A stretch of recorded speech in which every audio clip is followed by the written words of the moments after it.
डिसिप्लिनको बादमा छ हाम्रो ड्रेस कोड, हामीले कस्तो लुगा लगाउनु पर्छ भन्ने बारेमा हामी डिस्कस गरिसकेका छौं। हाम्रो पहिचान, हामीलाई मान्छेले कसरी चिन्छ भन्दाखेरि चाहिँ यो मान्छे कस्तो छ भनेर चिन्छ भन्दाखेरि हाम्रो एपियरेन्सबाट चिन्छ, हामी कस्तो देखिन्छ त्यसबाट मान्छेले जज गर्छ कि हामीले के काम गर्दैछ, हामी के गर्दैछौँ। भिखारीलाई भिखारीको ड्रेसले हैन उसको पहिचान हुन्छ, उसलाई चिनिन्छ।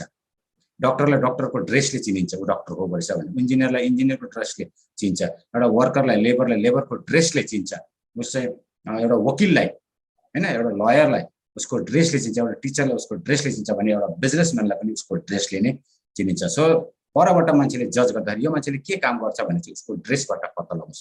ड्रेस उसको एपियरेन्स कस्तो देखिन्छ त्यस्तै जजमेन्ट हुन्छ। त्यसले गर्दा हाम्रो एपियरेन्समा पनि हामीले परिवर्तन ल्याउनुपर्छ। हामीले परिवर्तन जबसम्म ल्याउँदैन तबसम्म हामी सक्सेसमा अगाडि बढ्दैनौँ, किनकि मान्छेले हामीलाई जज गर्छ अर्कै, हामी गरिरहेको हुन्छ अर्कै। सो द्याट हामीले जे काम गर्छौँ त्यो रिलेटेड हामीले ड्रेस कोड मेन्टेन गर्नुपर्छ र त्यसैको प्रमोट पनि गर्नुपर्छ। वुमेन्स ड्रेसहरू कस्तो कस्तो लगाउँछ भन्ने कुरो थाहा छ।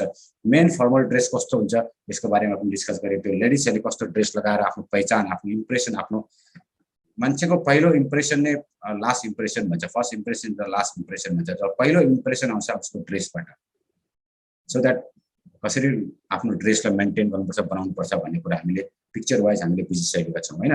कस्तो यो ड्रेस लाउँदाखेरि मान्छेलाई के जज गर्छ भन्दाखेरि पार्टीमा गएको या सिम्पल ड्रेस या घरमा के काम गर्दै गरेको ड्रेस हैन, फेसन गरेको ड्रेस भनेर बुझिन्छ। यो ड्रेस लाउँदा चाहिँ फेसन गर्दैछ या कुनै फेस्टिभलमा जाँदैछ, कुनै पार्टीमा जाँदैछ भनेर बुझिन्छ। भनेदेखि बिजनेस गर्ने चाहिँ यो ड्रेस लाउँदा चाहिँ भन्छ ऊ कुनै जब गर्दैछ या कसैको इम्प्लोइ हो या फिर कुनै बिजनेस गर्दैछ भनेर, कुनै काम गर्दैछ भनेर चाहिँ उसलाई बुझिन्छ। यसरी ड्रेसको माध्यमबाट हामीले बुझिन्छ। हामीले अरूलाई जब जज गर्छौँ त हामीलाई पनि अरूले त्यसरी नै जज गर्छ हाम्रो dress कोडबाट।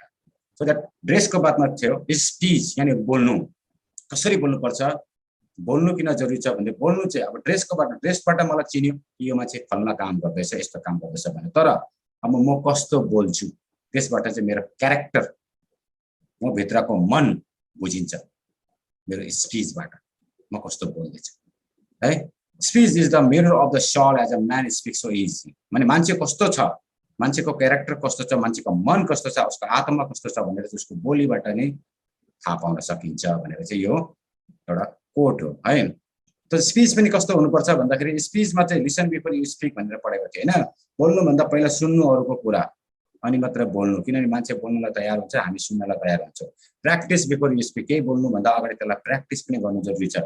Politeness should be in the speech, बोल्दाखेरि जहिले पनि नम्र भावले एकदम माया लाग्ने गरी इमोसनली कनेक्ट गरेर बोल्नुपर्छ। जताभावी जे पाए त्यही हकारेर चिचाएर बोल्ने बिजनेसम्यानको एउटा कलाकारी हुँदैन, बिजनेसम्यान जस्तो देखिँदैन है। जस्तो ड्राइभरहरू हेर्छ नि हामी, खलासीहरू त्यो भाडा उठाउनेहरू कस्तो बोल्छ, च्याठिँदै बोलिरहेको हुन्छ नि, त्यस्तो बोल्नु भएन हैन। रुडनेस हाम्रो स्पीचमा, हाम्रो बोलीमा हुनु हुँदैन, हामी नरम भावले बोल्नुपर्छ। So use hands to indicate, हातले इसारा गर्दै बोल्नुपर्छ बोल्दाखेरि। स्माइल एक्सप्रेसन हैन, अब स्माइल एक्सप्रेसन भनेको चाहिँ मुस्कुराहट, हाम्रो मुस्कान चाहिँ हाम्रो अनुहारमा झल्किनुपर्छ है। पोइन्ट टु पोइन्ट, माने पोइन्ट टु पोइन्ट जे जरुरत छ जति बोल्नु छ त्यति मात्रै बोल्नुपर्छ, पोइन्ट टु पोइन्ट बोल्नुपर्छ। बेजताभावी चेपाते बोलेर चाहिँ हाम्रो वेस्ट अफ टाइम हामीले गर्नु हुँदैन। Give value to the listener, जसले सुन्दैछ उसलाई भ्यालु दिनु सिक्नुपर्छ। उसले सुन्दैछ, मेरो बात सुन्दैछ, that means who is a valuable person है।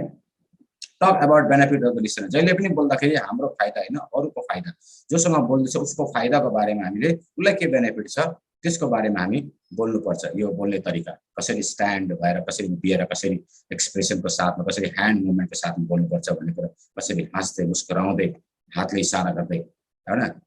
के हुन्छ भने जति राम्रो बोले मान्छे बोलीसँग एट्र्याक्ट हुन्छ। एक फर्स्ट उसको लुक्स, ऊ एपियरेन्स, ऊ कस्तो देखिन्छ त्योसँग एट्र्याक्ट हुन्छ, ऊ कस्तो देखिन्छ है। अनि राम्रो देखियो भने उसँग उसको बोली पनि सुन्न मन लाग्छ। अब तपाईले जस्तो राम्रो बोल्नुहुन्छ मान्छेले त्यति नै ध्यान लगाएर सुन्छ तपाईलाई। सो हाम्रो बोली एकदम मिठास हुनुपर्छ बोली।